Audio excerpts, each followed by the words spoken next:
Hey, what's up everybody? This is Zero coming straight out of my mom's basement to get you this sweet build video. I know you're going to love it, so yeah, you really just need to put it on. It's great. It's a great beginner build. Here are the stats out of Cyro.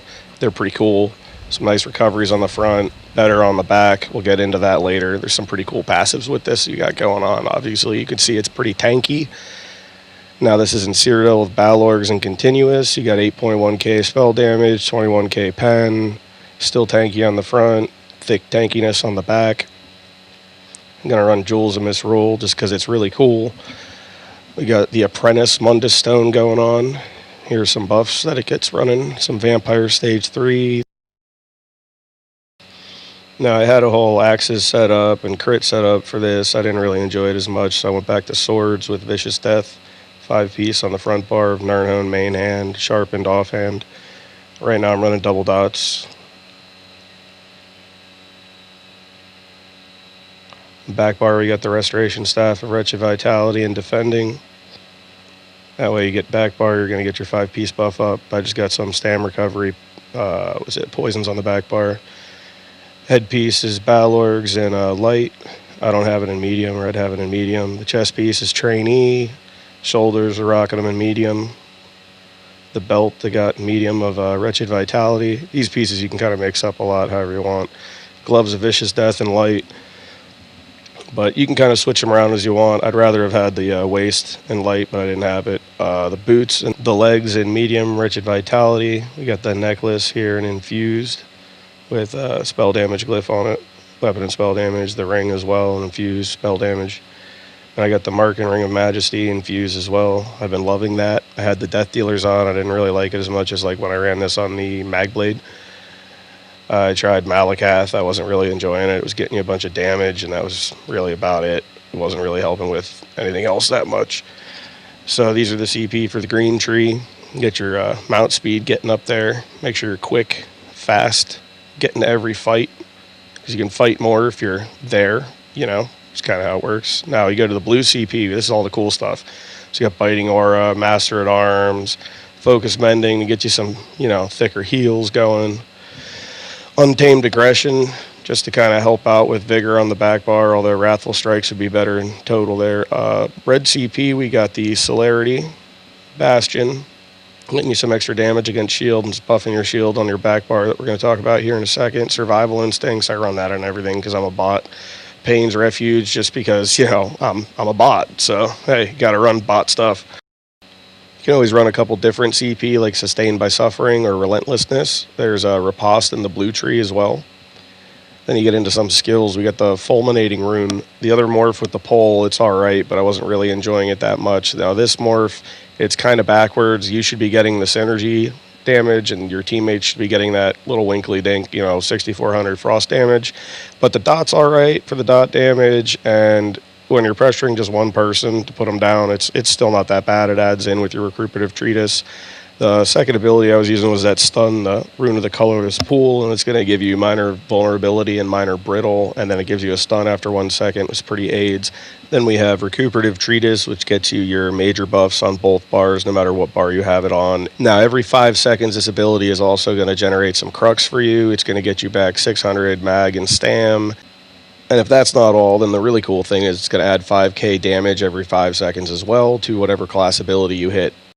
Then we have this really cool tentacle move that everybody loves. It's called Lily's Flail, something of that nature. I'm pretty sure I got it exactly right. It's a great ability. It, you know, looks really cool, and it does some damage. It's got execute scaling. It's got a nice little baby heal on it. It gives you a 5% extra damage that nobody's ever heard of before that just dropped with Necrom. So, I mean, you're pretty much the new big thing in Cyrodiil. Everybody's going to be looking at you. It's fun. It's fun, I promise.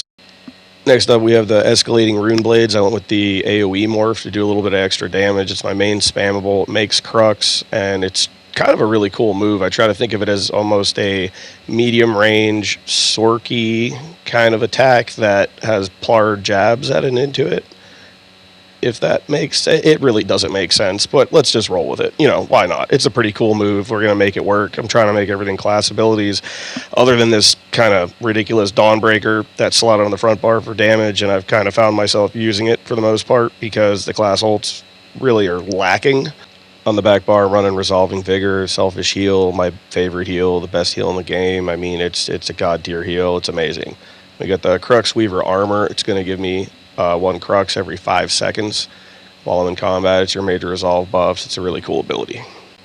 Then I'm running Impervious Rune Ward. It gives you a really fat shield for 1 second, and then a medium kind of thick boy shield for the 6 seconds after that. It gives you a 3.5k-ish heal for each Crux you have. So if you have 3 of them running at the same time, you can get a nice little 9k heal off that, which is nice when you have a fat shield and kind of think about it like healing with Sork with Hardened Ward back in the day. But you got to know when to cast that shield because it's a fat boy. But if you cast it the wrong time, it becomes a small boy, and then you take too much damage, and well, you know how that goes. Up next, you have the Rune Guard of Freedom, which is really not a great burst heal, but it's an amazingly aids proc burst heal, I guess, kind of. So it heals you when you hit 50%, which is going to be great if you have it on you all the time. If somebody's trying to gank you, if you're getting bombed, it gives you an extra little fighting chance. But if you're just using that as a solo heal, then good luck, because if you're waiting till you're 50% to heal, I mean, you're gonna die. Yeah. Then we have Race Against Time. Everybody knows what that does. For a back bar ulti, I had some trouble kind of picking one. I don't really love any of them. The damage shield one that does damage is pretty cool. It has a kind of crap radius. I did not enjoy it. You kind of got to hope everybody's just a bot and just stands there, or you just got to go in and they don't see you because there's so many of them, and bomb them with it. The Curative Rune Form ulti, though, you could put that on and take advantage of the one passive that gives you an extra, I believe it's a 10% shield buff.